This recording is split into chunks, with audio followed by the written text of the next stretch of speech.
How's it going, everybody? Martin with Bellavoro, and today it's a beautiful, it's probably the last hot day of the year for us here in Central Texas. It's going to get up to about 90 degrees today, and then it goes back to being in the 60s tomorrow, which is nice. And I know some of you guys probably in northern states. I'm from a northern state myself in Canada, and they're like, "Ah, it's way colder up here." Yeah, it is. That's why I moved to Texas. That's why I stayed here. Anyways, if you're new to the channel and you don't care to listen to me talk about the product, you just want to see the product, skip ahead. If you do care about me talking about the product, well, here you go. So, as you can tell from the title of the video, we're reviewing DIY Detail's new Gold Standard Compound. Now, their Gold Standard polish, I've been a big fan of. This is, I think, my second bottle of it.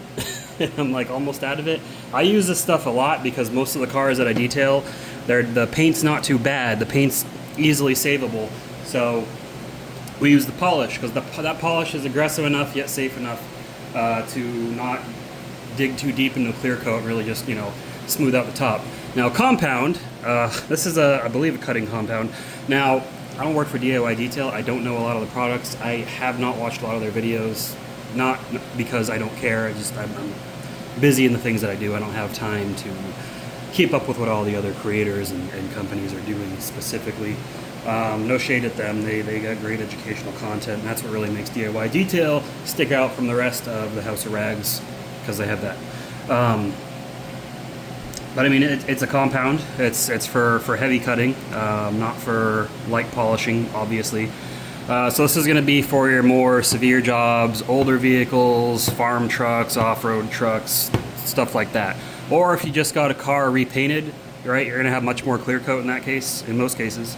And you need to sand it down and then polish up, or sand it down to smooth out the paint and then make it shiny. And this is going to be a good starting point, I believe. And we're going to see here. Here in a second, we'll get over to my test panel where I have a section scuffed up with a red bristled drill brush, and then another section scuffed up with 3000 grit sandpaper. So they sent me this along with this new cutting. It says it's a 6-inch rotary cutting pad. Right now, my rotary machine has a 5-inch pad. It will die with a 6-inch pad because it's a cordless machine. I actually do have a corded machine another company sent me, but it's big and bulky and I don't like to use it that much. So I'm going to be using this on a dual action, and the reason for that is because my 21mm throw dual action is the only one with a 6-inch backing plate. And as you see, I know this says rotary. This has a foam interface. So for those of you not familiar, this isn't a DIY Detail thing. For those of you not familiar with paint correction and pads, generally if you have a wool pad with a foam interface, it's going to work beautifully on a dual action polisher because that foam allows some flex when it's oscillating, so the fibers don't get bunched up too much. And what's nice is the foam doesn't really interfere if you want to use it on a rotary too. So let me grab DIY's other pad. Okay, this is their polishing pad that I've gotten some use out of. Again, this has a foam interface, so it can be used on dual actions. I did use this a lot more on a rotary because it's a 5-inch pad. They did originally send me a 6-inch pad. I think I don't know if that's just their default or if it's because Ivan and Nick really like 3-inch pads with rotary. I know Ivan likes rotary, and he probably likes a 6-inch pad on that. I don't know why I just said 3-inch pad. But it's nice. You have an option. You can use it on a rotary or a dual action. So I'm going to use it on a dual action because that's what I like to use for my heavy cutting, my 21mm throw, because that is a workhorse. So yeah, let's open this up real quick, see if it's scented at all. I can't tell. I cannot tell if it has any scent, so I'll know when it starts warming up from use. So let's get over to the test panel, and I'll show you guys what I'm talking about. Okay, you can see me in the reflection. So here's the panel. You can see it's definitely seen better days. So up here is where I scuffed it with the hard bristled brush. Down here is where I scuffed it with sandpaper, 3000 grit sandpaper. So you can see sandpaper is more uniform, obviously. But this is simulated. This is how I simulate just wear and tear in your car. Car washes with the brushes, pore washing techniques. And just wear and tear. In general, your paint's going to end up looking like this.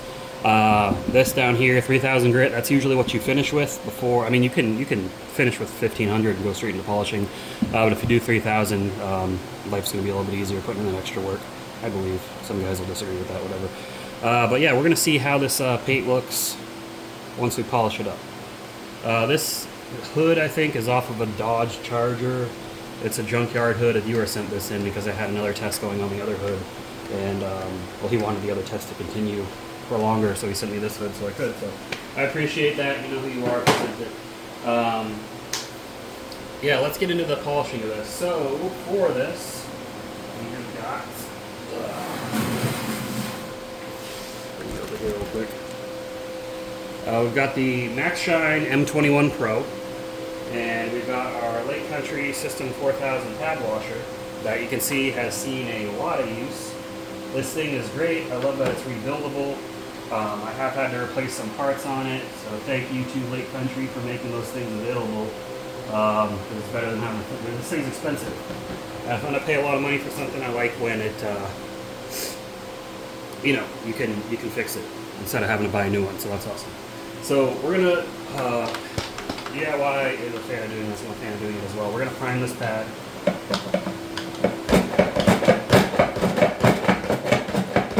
I haven't used this thing in a while. Okay. Enough water in there. I don't think that's really sure.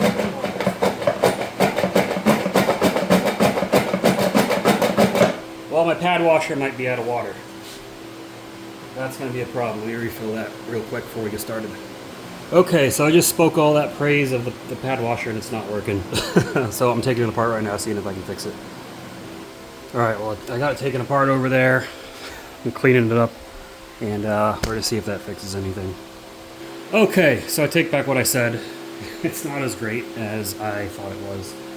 I took it apart, cleaned it, still won't work. I think something in the tube is clogged. So that's probably the part I'd have to replace. But then when I was reassembling it, one of the damn bolts wouldn't go in properly, and they make them out of the shittiest metal I've ever seen in my life. It's like it's made out of like pressed aluminum foil, and the whole fucking thing sheared using my own finger strength. So I'm gonna stop before I get too upset and start throwing things. Let's move on. Alright, so we're just gonna do this the old school way. Before the days of fancy pad washers. I do have a spur to clean the pad out, but I don't think I'm going to be needing to. Got the pad here. Got our polish, or compound, excuse me. Let's just go ahead and get it primed, because wool pads seem to like more polish than others. But anyway, so this is what we're working with. Let's see how we clean it up.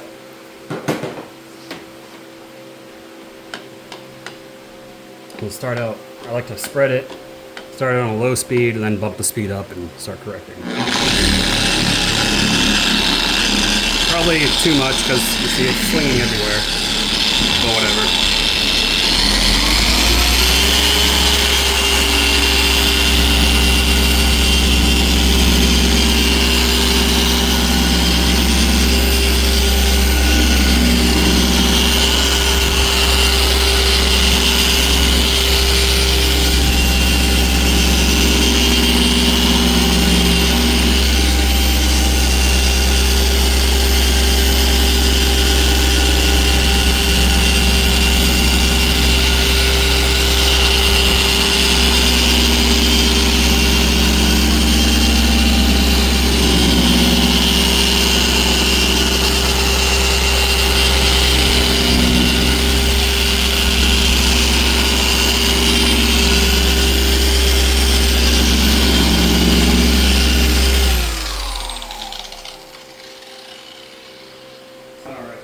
Grab a towel and see where we're at.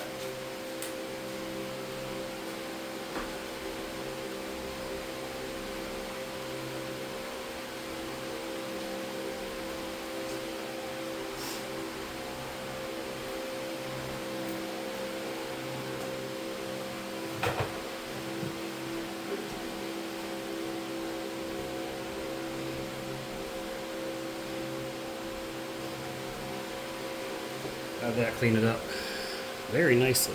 Now, a lot of what you're seeing is streaking from the polish, but I'm not seeing those scratches anymore. That blew right through them. So, let's use some panel prep. This is from a company that existed for like a couple months and then ceased to exist. That was an interesting one. It was like 2 years ago or something like that. But I still have their panel prep.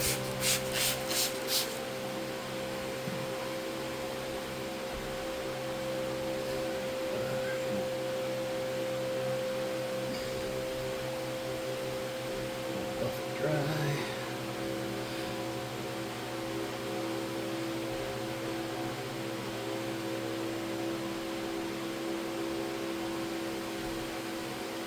We got rid of that streaks. Yeah, pretty much. Now we have correction. All the scratches are gone. Now if you want to further refine that, you can grab a polishing pad and your polish. So we'll use a DIY polish in this instance, and I'll put down a piece of tape so you can see the difference. Okay, and to use the tape, one must first find the tape. And found it I have. So we'll just do this section right here just to show you how it looks. Okay, and this time we're using the SPTA 15mm cordless, because I love my cordless tools. We got the DIY Detail Gold Standard polish and their Gold Standard polishing pad. So, good. Probably more than enough. And let's get started on this side. Move the tape line, move the camera a little bit so you can see better. Alright. You see it cracking.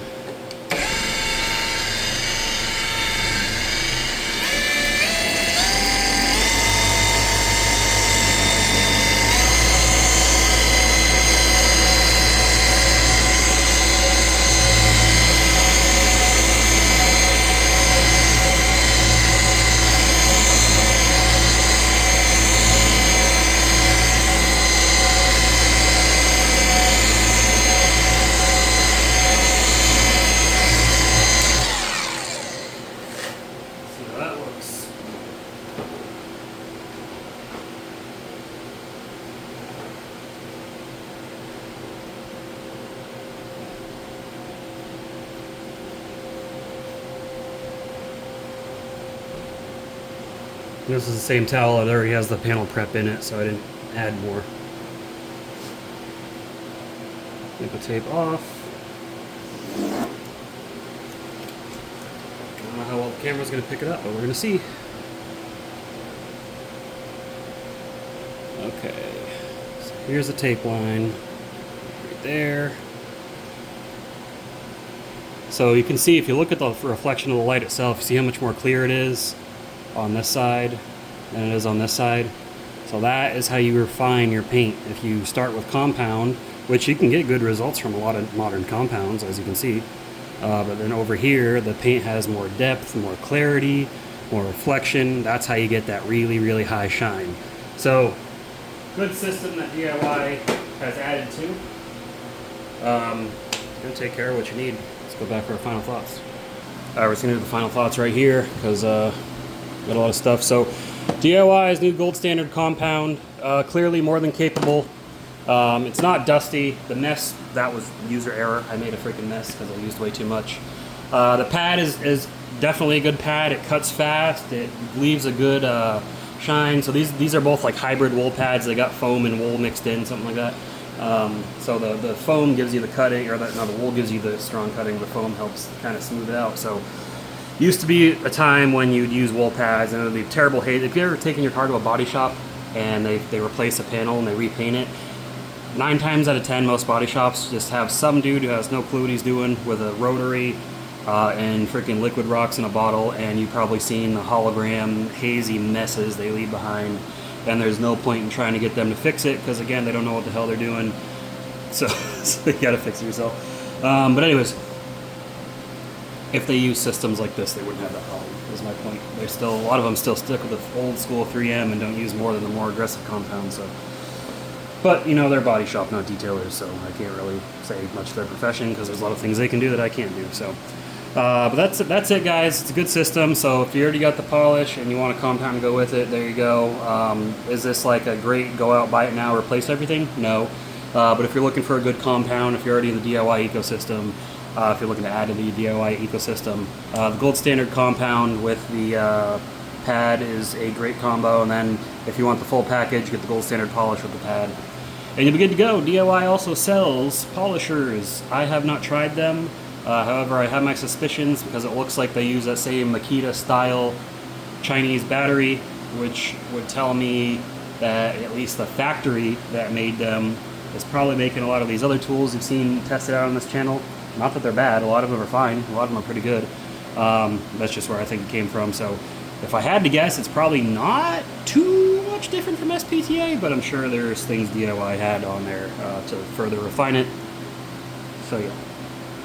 That's all I got for you guys. I hope you enjoyed this video. Leave your thoughts in the comments down below. Give the video a like if you haven't already, and subscribe to the channel if you haven't. We're approaching 9,000 subscribers. Hopefully when we get to 10,000, we can do some sort of giveaway, yada yada. I'll see who's interested in helping to sponsor that as far as brands go. But we'll definitely do something for you guys, and I'll do it for YouTube. But I know a couple of my things I've done for my Facebook group, and there's people on here like, oh, I'm not on Facebook. And, okay, but I'll make sure it's open and available to everybody on YouTube, and we'll figure out a way to make that happen. But again, that's all I got for you guys. I will see you in the next video. Keep it clean. Have a good one.